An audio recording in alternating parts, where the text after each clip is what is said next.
Welcome, teacher friend. I'm Lori. And I'm Melissa. We are two literacy educators in Baltimore. We want the best for all kids, and we know you do too. Our district recently adopted a new literacy curriculum, which meant a lot of change for everyone. Lori and I can't wait to keep learning about literacy with you today.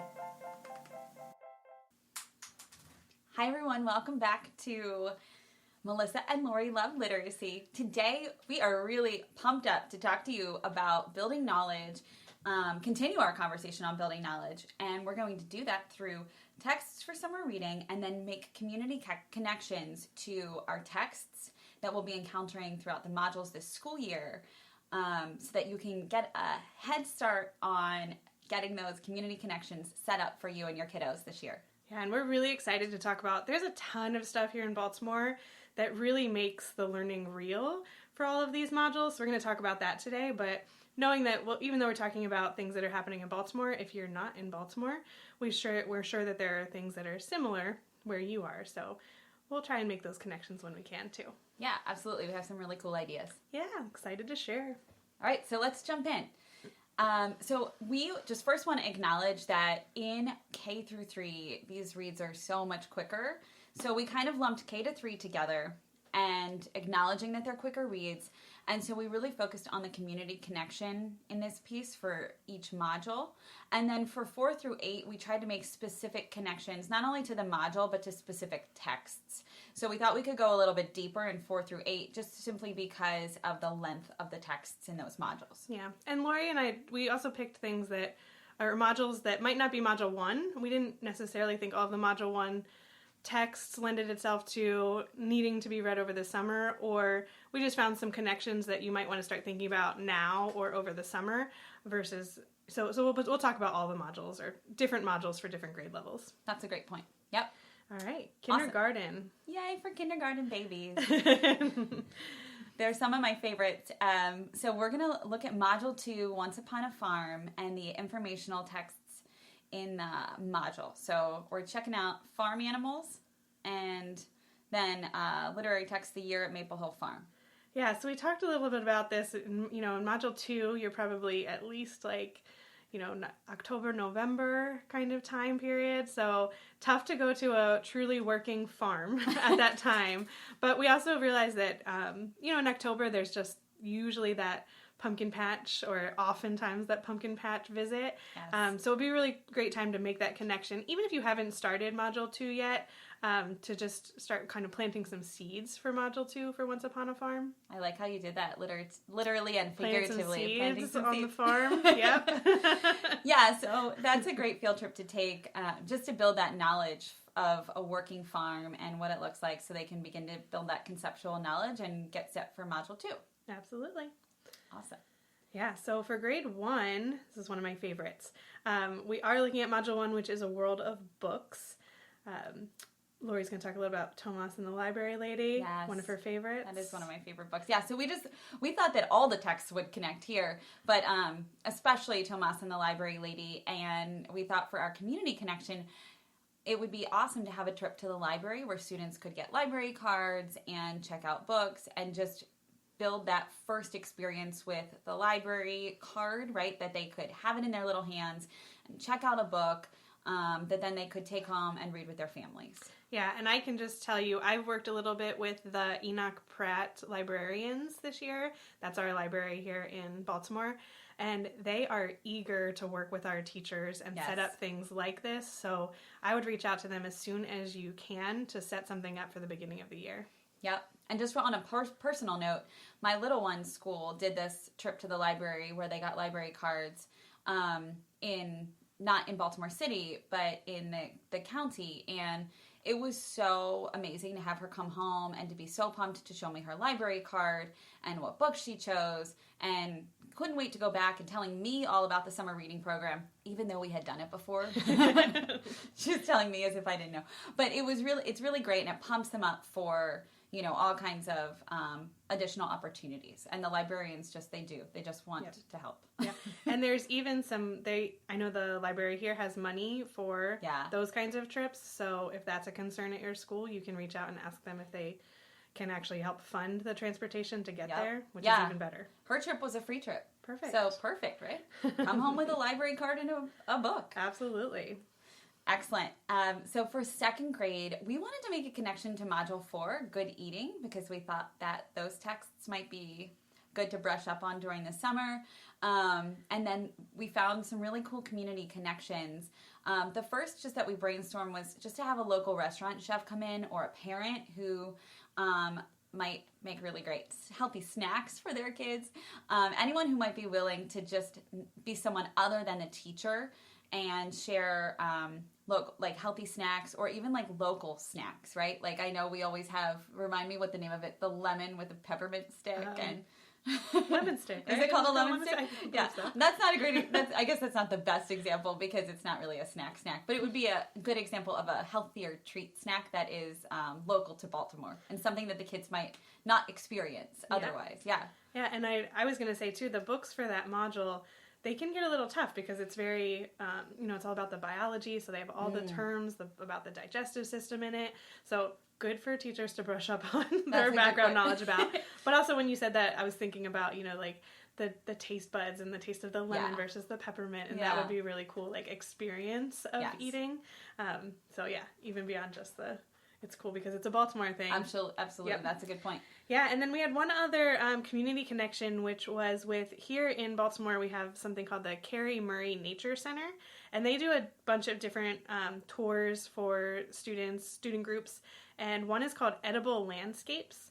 And it's really cool because they actually take students around and show them what in nature is edible and what they can eat. And I think they actually eat some of the like herbs that are out there that we saw like are mustard edible. seeds. Yeah. Which is, that's a really cool experience too. Absolutely. So a good one too to make a connection back to their first module, which is about a season of change and all about how nature changes. So they can make that connection both with the good eating and the seasons. We thought it'd be a cool culminating field trip. Absolutely. For the year. Yeah. Awesome. Yeah. So for third grade, that's just a mecca of fun. Is how we thought of third grade. You third grade teachers, have a ball. Go everywhere. So we made tons of connections. Module 1 is the sea. Naturally, head out to the aquarium. Module 2, outer space. We thought the science center, and then Melissa's going to share about some family opportunities at our local science center. Sometimes field trips might be hard to do, but even the science center has every Friday night at our science center, there's a family stargazing night, which is super cool, and it's free. So, a school could set up just a night, like an event where they try and get as many families as they can out to the science center together to do that. So then it wouldn't be a burden on taking away days of instruction or anything like that, but another event to make a connection and with families, which is really great. I know that when my little one's school does really cool community opportunities such as this, they give each kid a little slip, and then you write your child's name and their teacher's name and their grade level, and you hand it in when you go, and then they give the class that had the most students attend a little prize. So it's a really nice incentive, and I think a little healthy competition is great to get families out to a free event. Absolutely. So you don't have Might to spend any money. take advantage of it, and it connects so well to that module. For sure. Yep. Module 3 is a new home, so it's all about immigration, and here in Baltimore we have something called the Baltimore Immigration Museum is the name of it, so perfect. Knew? We just looked for it and found it. And that's something I think when we're talking about, the history of immigration, not necessarily immigration as it is today, but here in Baltimore that is something that we obviously have a long history of immigration here to this city, so definitely something to take advantage of. Yeah. I wonder too if that could be some sort of a virtual field trip. I'm thinking if you're, or maybe someone from the museum could bring some things to the school. For sure. I'm not sure, but definitely something to look into. Yep. Lots of options. Module 4, Artists Make Art. We wanted to highlight all of our local art museums. The Baltimore Museum of Art and the Walters Art Museum are both free. Yep. And then I also just wanted to give a shout out to the Visionary Art Museum. Although it's not free, I think it's so engaging for kids because there's so many really cool artwork things that are not made of typical art materials. Yeah, and it's specifically it's not amateur. I forget the word for it, but people who aren't formally trained in art. Yes. So it's a little just more so like beautiful too. Yeah. There's just different things. Like it's just really cool to see. Like kids are always in awe when they see it. Yeah. So it's just a different way to experience art. Yep. Which is cool. And we also have, too, the Baltimore Museum of Art, similar to the Science Center, has every single Sunday, they have a free workshop for families to come and actually make their own art. So cool. Yeah, another thing that you could set up as a school for families to come out and do. Yeah. Fabulous. All right, so now we're heading into grade 4, which, as we noted earlier, these are our longer texts. So not only are we going to highlight a module, we're going to highlight a text and then have our community connection be really explicit and involved in that specific text.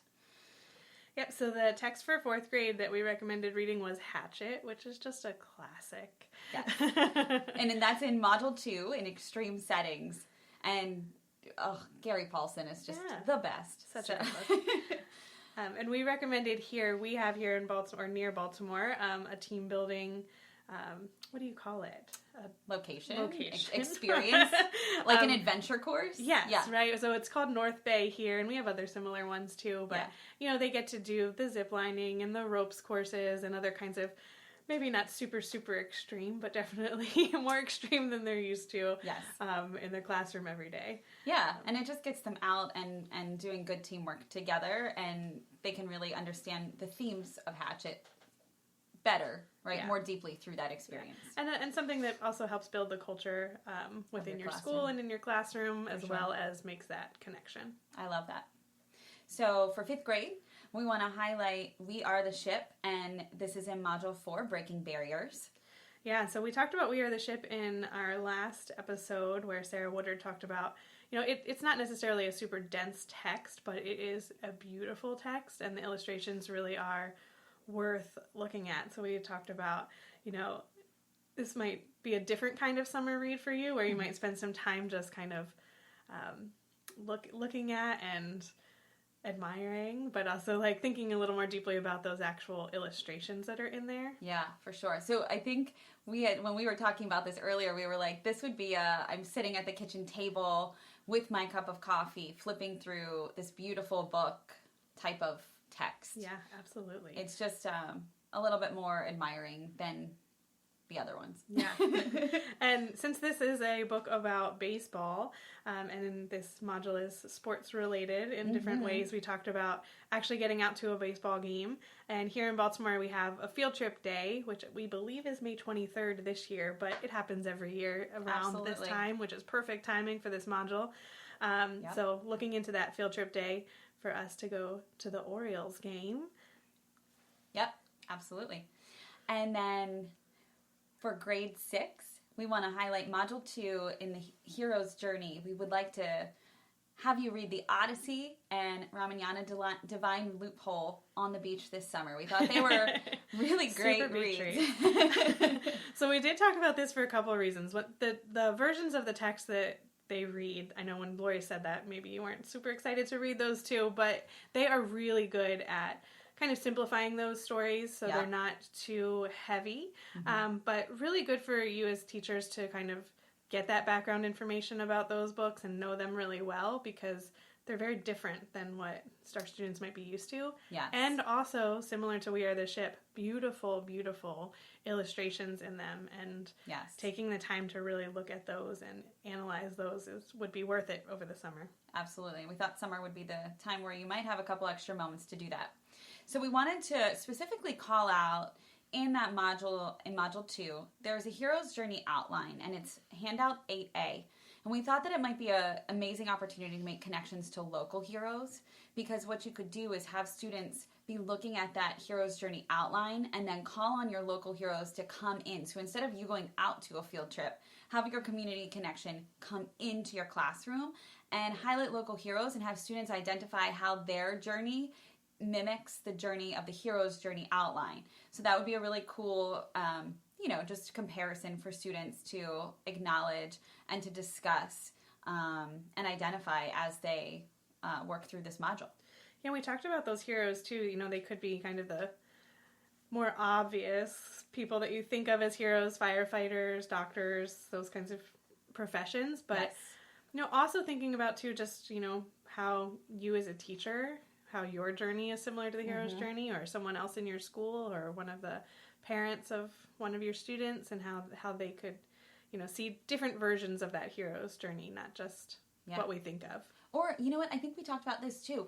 That idea of the exploded moment, which they'll need to write for 7th grade. Yeah. That, even though the person may not have a hero occupation or hero type occupation, right? That they might have experienced a moment in life where they got to be a hero. Yeah. And so they could come in and explode that moment for the kids and really start the wheels turning around what that looks like. Yeah, absolutely. Yeah. Yep. Cool. Yeah. All right, so for 7th grade, we just want to call out the Module 1 texts, all of them, especially the Midwife's Apprentice, and Melissa's going to tell us why. Yeah, well, we talked a lot about this module because when this whole curriculum, Wit and Wisdom, was introduced to us, I will tell you personally, my first instinct, especially as an middle school teacher in my life, I looked at that middle ages unit and I was like, oh no, like our students are not going to love that. But once I started talking to some schools that were implementing it, it actually was one of their favorites. Guys, the kids love it. When I stop kids in the hallway, they always say a text from Module 1 as one of their most favorite books that they've read so far this year, and I stand by that statement. I was talking to a kid in the hallway last week. He called out The Midwife's Apprentice as his favorite book. Yeah, yeah. Amazing. He remembered it. Yeah. And it's May right now. Yep. So he remembered it, and he could tell me why it was his favorite, and then, of course, some of his other favorites, but I was so impressed. Yeah. So first, don't count this one out because it actually is pretty successful with students. But then you'll also want to be, I know that, well, I shouldn't make assumptions, but I'm assuming that the Middle Ages is not what most of you read about on your free time. So this might be one where you need to kind of, get that background knowledge and be very familiar with those texts. This might be a good one to sit. We've talked about the beach. We've talked about coffee. This might be a good one to sit down with a glass of red wine. Absolutely. That's what I'm thinking. Absolutely. Just chill and read this book. Yeah. And then we talked about some connections. Here in Baltimore, again, we have the Walters Art Museum, which is, they have a whole medieval art exhibit, which would be great. So they have really good tours for both, for adults and for school groups, which is great. And then they just have that, I would think there's mostly always a museum somewhere in a city where they have the armor from that time period, and it's just so cool for for students to see that. So for sure, yeah, that would be one. And then as a really fun option, the very obvious medieval times would be another option. We would recommend doing both, not just one or the other, if possible. Yeah. Medieval times is a little pricey though, but I'm sure they have student pricing and group pricing. Yeah. But not just doing medieval times, also pairing that with an art museum, so they're getting an experience other than the really fun experience. They're getting both. Right, right. And thinking about maybe the medieval times one, or whichever one, could be something you set up as like a family event outside of the school day. I love that. Yep. Yeah, for sure. All right, 8th grade, bringing in home stretch. Yeah. So we wanted to highlight the crossover from Module 1, just because we saw so many connections with that to the community. One of the teachers that I supported, she actually took her students to a coffee shop and had them perform at the coffee shop, and she had them record on their cell phones so that they could go back and listen to themselves doing their poetry slam with the poems that they wrote as the culminating EOM task for this module.